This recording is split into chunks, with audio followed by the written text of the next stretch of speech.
Bugungi mavzuyimiz birinchi modulimiz, ya'ni lotin yozuviga asoslangan o'zbek alifbosi to'g'risidagi modulimizni 3-mavzusiga to'xtalamiz. Ya'ni mavzuyimiz tutuq belgisining ishlatilishi, yonma-yon kelgan unliklar va undoshlar imlosi. So'z tarkibidagi tovushlarning ajratib yoki cho'ziqroq talaffuz qilish uchun tutuq belgisidan foydalaniladi. Kiril alifbosidagi ayirish belgisini o'rnida tutuq belgisidan foydalanamiz. Qachon degan savol tug'iladi. Birinchidan, unli harfdan keyin kelib, unli tovushlardan cho'ziqroq talaffuz qilish uchun. Masalan, ekranda ko'rinib turibdi.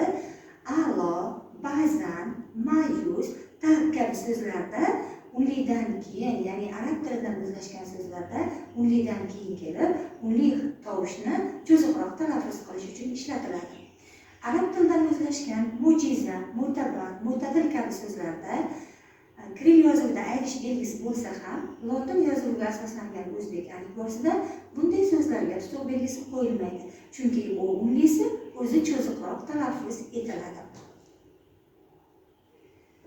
Undosh harflardan keyin kelgan tutuq belgisi undosh harf bilan unli harfni ajratib talaffuz qilish uchun ishlatiladi. Masalan, sur'at, jur'at, san'at, mas'ul kabi so'zlarimizda va shu kabi so'zlarda ham tutuq belgisining vazifasi undosh harf bilan unli harfni ajratib talaffuz qilish uchun.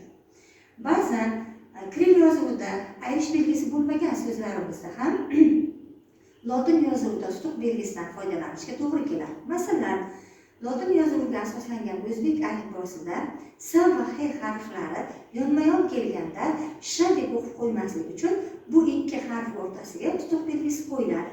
Masalan, ishoq va ashob so'zlari xuddi shu kabi, mana ekranimizda turibdi. Ishoq va ashob so'zlariga s va h harflariga ikki harf o'rtasiga tutuq belgisi qo'yamiz.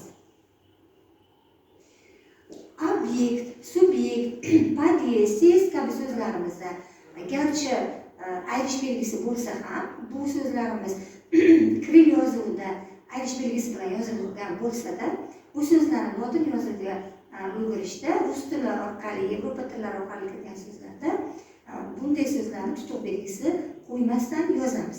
Ya'ni obyekt, subyekt so'zlarda tutuq belgisi ishlatilmaydi. Mana misol, obyekt, pod'ezd, syomka, avion, adyutant kabi so'zlarning yozilishi ekranimizda ko'rinib turibdi.